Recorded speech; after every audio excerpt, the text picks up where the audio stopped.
some kings were not allowed to remain dead. History tried to kill them a second time. We stand before the empty pedestals, staring at the dust where a bronze figure once commanded the square. We trace the jagged, deliberate gouges on temple walls where names were chiseled away, leaving only scars in the granite. These are not the marks of time or erosion. They are the signatures of a cold-blooded purge. Look closely at the stone. You can see the rhythm of the hammer, the precise angle of the blade, the intent behind every strike meant to turn a sovereign into a ghost. Why would a civilization go to such lengths to erase a ruler from existence? Why spend months of labor to grind a face into powder and strike a name from the official record? The answer is not found in forgetfulness. It is found in the wreckage. This is a deliberate act of political surgery. We are left to wonder, what kind of power is so fragile that it requires the total annihilation of the past to survive? The silence in these ruins is not empty. It is a scream that has been muted for centuries. The silence of the stone is mirrored in the archives. Scholars spend lifetimes chasing the ghosts of these deleted rulers, their fingers tracing the brittle edges of ancient papyrus. They flip through royal chronicles, expecting a name, a date, or a lineage, but they find only a blank space, a deliberate, jagged gap where a king should be. It is a wall of silence that no amount of research can break. They look for the missing years, the unaccounted for reigns that should bridge the transition between dynasties. But the records have been scrubbed clean. Every page is a dead end. The frustration is palpable. It is the feeling of reaching for a memory that has been surgically removed from the collective mind. They compare the king lists of the Near East, cross-reference the imperial records of Rome, and find the same pattern. A sudden, inexplicable jump in time. A missing entry is not a mistake of the scribe. It is a testament to a regime change that was too dangerous to document. The ink was scraped away, the parchment was cut, and the truth was buried under layers of official revision. We are left staring at these gaps, trying to reconstruct a face from the shadows left behind. The answer lies not in the natural decay of time, but in a deliberate, cold-blooded act of political surgery. This is not the result of forgetfulness, but a calculated, clinical operation designed to excise a ruler from the body politic. When a dynasty falls, the new regime does not simply seize the throne, they seize the narrative. They treat the history of their predecessor like a malignant growth. They dismantle the monuments stone by stone, melt down the coinage until the face of the king is nothing but a pool of liquid metal, and strike the name from the official record with a surgeon's precision. They operate on the past. They cut away the genealogies, cauterize the records, and stitch the timeline back together so that no trace of the former ruler remains. It is a process of total extraction. They turn a person into a ghost, a phantom that exists only in the spaces where the ink has been scraped away. The state becomes the surgeon, and the history of the nation is the patient, subjected to a radical procedure that leaves no room for the truth. The victor does not stop at the battlefield. They claim the future by weaponizing the past. This is the ultimate tool of dominance, a process the Romans identified with cold, legalistic precision as damnatio memoriae, the condemnation of memory. It is not merely a punishment for the defeated. It is the final, decisive strike in a war for legitimacy. When a regime falls, the new masters recognize that power is not just held by the sword, but by the story. They understand that a name left on a monument or a face stamped on a coin is a potential spark for rebellion. By invoking this condemnation, they transform the act of history writing into a weapon of total erasure. They do not just defeat their rivals, they strip them of their place in the human timeline. This is the high-stakes game of narrative control. The stakes are absolute. To lose the war is to die, but to be subjected to damnatio memoriae is to be deleted from the collective consciousness forever. To understand this, we must look at the physical evidence of the purge. In the ancient world, power was written in stone. A ruler's name inside a cartouche was considered a vessel for his soul, a permanent anchor in the landscape. When a successor wanted to destroy a predecessor, They did not just topple the statue, they chiseled the name out of the granite with systematic, rhythmic violence. They struck the name from the official record, turning the stone into a blank slate. Then came the coinage. The mints were ordered to gather every piece of currency bearing the fallen king's profile. They fed the gold and silver into the furnace, melting the face of the ruler until it was nothing but a molten, unrecognizable mass. This was a ritualized act of destruction. It was a message to the gods and the people. This man never existed. They dismantled the monuments, cleared the pedestals, and scrubbed the temple walls until the surfaces were smooth and empty. They turned a person into a ghost, a void in the architecture of the state. The purge does not end with the destruction of stone. It moves into the quiet, dust-filled rooms of the archives. When a ruler is deposed, the scribes are the first to be summoned, their quills sharpened for a different kind of violence. They are ordered to rewrite the genealogies, to excise the years of a reign as if they were a tumor in the timeline. They replace a king's name with a hollow placeholder, or simply stitch the years together, erasing the gap entirely. This is the creation of a historical ghost. It is a calculated, cold-blooded act of political surgery. Courtiers watch in silence as the records are altered, knowing that to mention the fallen is to invite the same fate. They scrub the scrolls and burn the private correspondence, ensuring that no trace of the ruler's voice remains to haunt the new regime.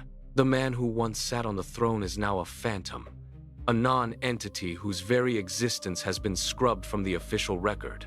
The erasure moves from the fragile papyrus of the archives to the unyielding permanence of the temple wall. In the ancient world, power was not merely held.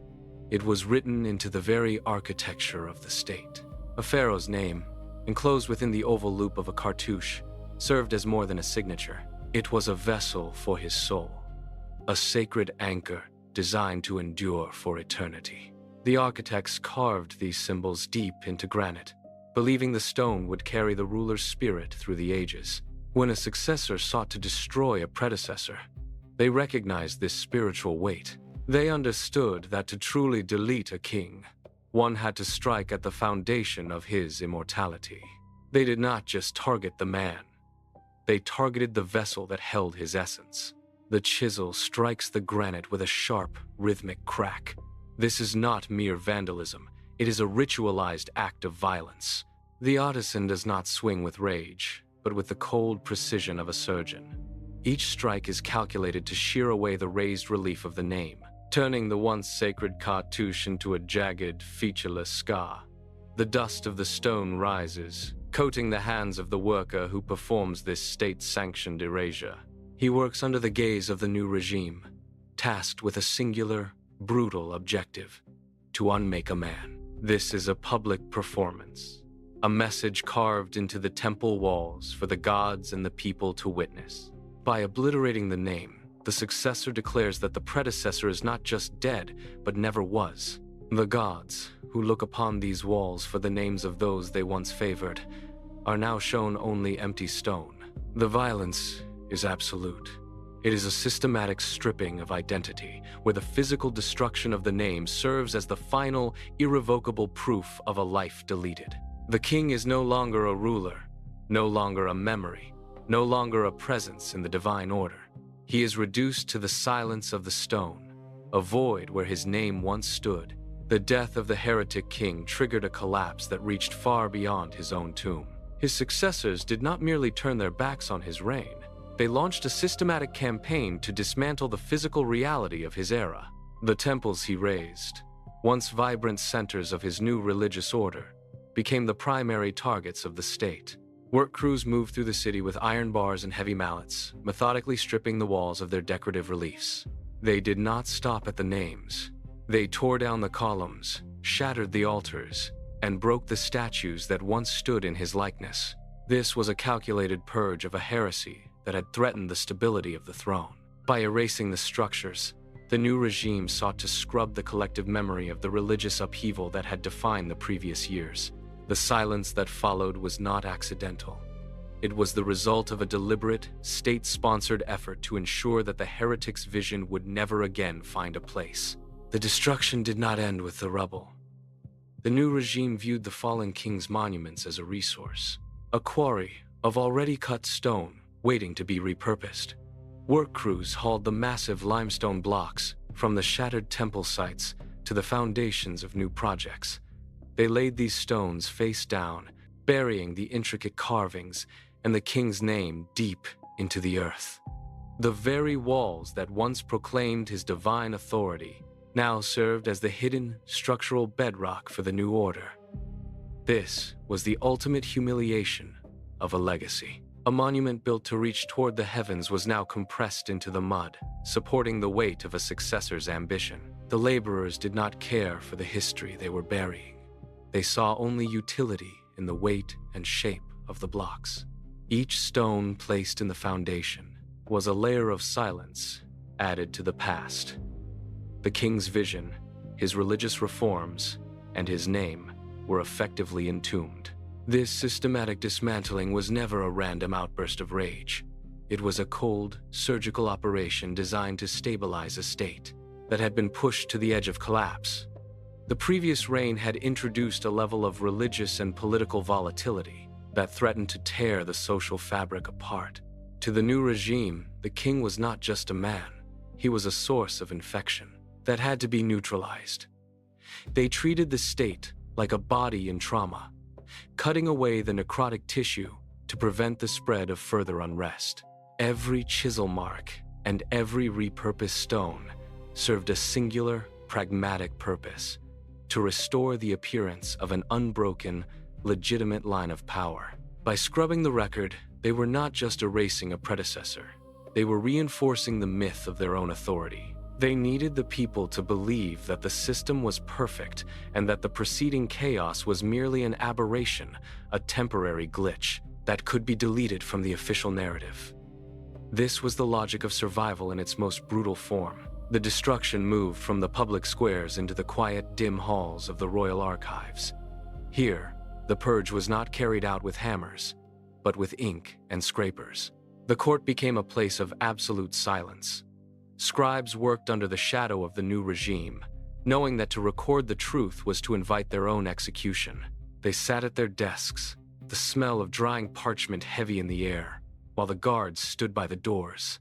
Every document that mentioned the fallen king became a death warrant. They moved with a frantic, sweating precision, scraping the ink from the scrolls until the vellum was thin and scarred. They did not just delete names. They erased entire years of history, leaving blank spaces where the king's reign had once been documented. The archives, once the memory of the state, were hollowed out. A profound, artificial quiet settled over the palace, as if the walls themselves were holding their breath. No one spoke of the past. No one acknowledged the gaps in the genealogies. The scribes understood that their survival depended on their complicity. They were the architects of a new, empty reality, ensuring that the king would not just be forgotten, but that he would never have existed at all. Inside the scriptorium, the air was thin and stale. The scribes did not look up when the heavy doors creaked open. They knew the sound of the guards' boots on the stone floor. Each man focused entirely on his scroll, his breathing shallow and controlled. One scribe paused, his reed pen hovering over a royal genealogy that spanned 3 centuries. His hand trembled. If he left the name, he was a traitor. If he erased it, he was a liar. He looked at the guards, then back at the ink. He pressed the scraper into the parchment, the sound of the blade biting into the fibers, sharp and final. He scraped until the ink vanished. He replaced the name with a placeholder, a generic title that meant nothing. His heart hammered against his ribs, but he did not stop. He moved to the next line, then the next, systematically dismantling the truth to save his own life. The desperation was palpable in the room. By dawn, the lineage was clean, the king was gone, and the scribes remained, their hands stained with the ink of their own complicity. The ink had dried, but the damage was permanent. Where a king had once stood in the royal chronicles, there was now only a hollow space. These were not mere errors of record-keeping. They were deliberate voids.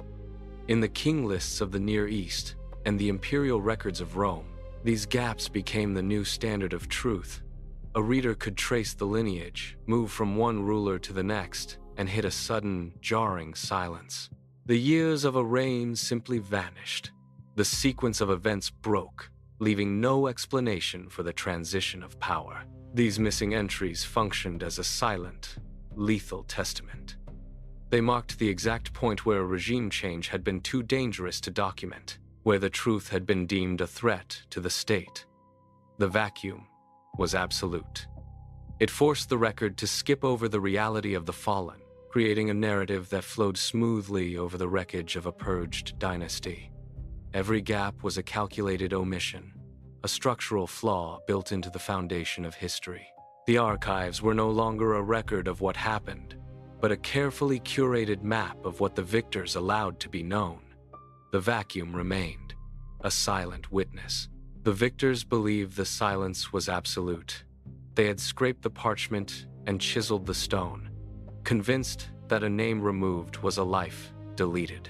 But the past possessed a stubborn, physical weight. Erasure was a fragile art, prone to failure. In the deep shadows of a temple corridor, the light caught a jagged edge where a chisel had slipped. It was not a smooth surface, but a scar. A single, curved line remained, carved deep into the granite, refusing to be smoothed away by the new regime. It was a fragment of a name, a ghost of a king that the tools had failed to reach. This was the first crack in the wall of the official narrative. The lie was not seamless. As the centuries passed, the stone weathered and the hidden marks began to emerge. A faint outline appeared under the harsh glare of the sun, a shadow of a face that was meant to be forgotten. The archive was leaking. The gaps were no longer just empty spaces. They were becoming windows. Something was pressing against the surface of the record, pushing back against the silence. The victors had ordered the statues pulverized, reduced to dust to be scattered in the wind. They failed. In the damp, dark soil beneath a ruined palace, the earth held on to what the fire and the chisel could not destroy. An archaeologist brushes away layers of compacted silt, and the tip of a nose emerges from the dirt. It is not a smooth, finished surface, but a jagged, broken edge. A chin, a fragment of an eye, a piece of a royal crown. These are the remains of a bust that was meant to be erased. The stone is scarred, pitted by the heavy blows of a hammer. Yet the features remain unmistakably human. Each shard is a piece of evidence that the purge was not a total success. These fragments were not discarded. They were hidden, buried in the foundation of the very structures that replaced the king. They were meant to be forgotten, yet they have survived as a physical defiance. When the light hits the broken marble, the shadows define the contours of a face that was once the center of an empire. The victors had tried to turn a person into a ghost, but they left behind the bones of the monument. These shards are the first physical proof that the deleted are fighting back, emerging from the debris to reclaim their place in the record. The purge moved beyond stone and into the pockets of the living. The new regime demanded every coin bearing the fallen king's face be surrendered. They gathered the silver and gold in great heaps, feeding them into the crucibles of the state mint. The fires roared day and night, turning portraits of power into liquid slag, ready to be stamped with the new ruler's image. The goal was total economic amnesia. No one should hold the dead king's wealth. No one should trade with his likeness. But the machinery of erasure was vast, and human hands were imperfect. In the chaos of collection, a single coin slipped through the fingers of the guards. Decades later, a shovel strikes something hard in the dark earth. It is not a shard of statue, but a perfect, circular disc. The dirt is brushed away to reveal a profile that was supposed to be molten runoff. The metal is cold, heavy, and unmistakably real. One coin survived. And where there is one, there may be others waiting in the silence of the soil, preserving the memory of a reign that was never truly gone. The purge was not always a clean break. In the quiet halls of ancient temples, the victors worked with heavy chisels, hacking at the granite to remove the names of the deposed. They struck with force, aiming to leave nothing but a jagged void. Yet, the stone remembers. When the sun sets and the light strikes the temple walls at a sharp, low angle, the truth emerges from the shadows. The deep, deliberate gouges cast long, dark lines across the surface, but they do not hide the original carving. Beneath the damage, the faint, smooth curves of the letters remain. They are ghosts of stone, trapped in the negative space of the wall. A researcher runs a finger over the rough, broken granite, feeling the resistance of the original inscription that the hammer failed to fully crush. The name is not gone. It is merely obscured by a layer of violence. This is the haunting reality of the purge. The act of scratching out a name only serves to frame it. The name is still there, etched into the collective memory of the architecture, waiting for the light to catch it just right. It is a silent, persistent presence that refuses to be ignored. These fragments are not merely debris. They are the voices of the deleted. When an archaeologist brushes away the silt from a broken bust, the silence of the site is broken. The stone speaks. It tells us that the king was real, that he was feared, and that he was powerful enough to haunt the victors long after he was gone. The fragments act as witnesses to a truth the regime tried to bury. They are the physical evidence of a presence that refused to dissolve into the void. Each shard of pottery, each defaced inscription, and each salvaged coin acts as a tether to a past that still exerts pressure on the present. The king lives on in the very gaps left by his enemies. He is a phantom that commands attention, forcing the viewer to ask why such violence was necessary. The victors thought they were erasing a person, but they were actually creating a monument to his significance. The harder they struck, the deeper the mark of his existence became. He remains in the ruins, watching the centuries pass, a persistent force that the victors could never fully suppress. We must look deeper into the architecture of the purge. Why do entire societies feel the need to delete their own past? The answer is not found in simple forgetfulness, but in the sharp, cold response to trauma. A disastrous reign, a sudden religious heresy, or a humiliating defeat on the battlefield leaves a jagged scar on the collective psyche. The state begins to bleed from the memory of its own failures. In this state of crisis, the ruling elite turns to a brutal form of political surgery. They view the deposed king as a malignancy, a source of infection that must be excised to save the body politic. Erasing the ruler becomes a way of cauterizing that open wound. It is a desperate, calculated maneuver to stop the spread of dissent. By striking the name from the record, the victors attempt to seal the history books shut, preventing the infection of memory from reaching the next generation. They treat the past like a diseased limb, hacking it away in the hope that the state will heal, forgetting that the act of amputation leaves a permanent, visible stump. The state demands a narrative of perfection, and any deviation from that path is treated as an error.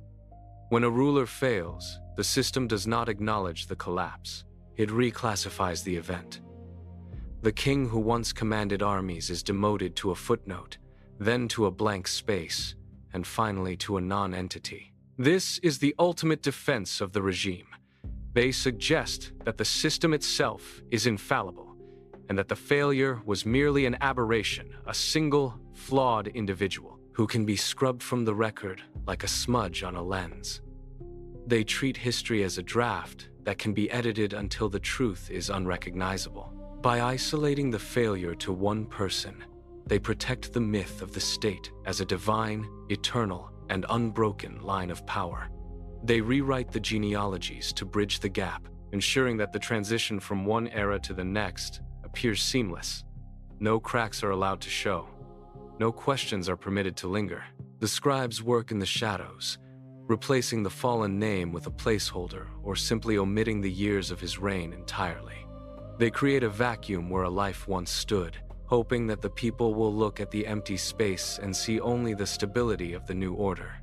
It is a calculated, cold-blooded effort to maintain the illusion that the state has never known a moment of weakness.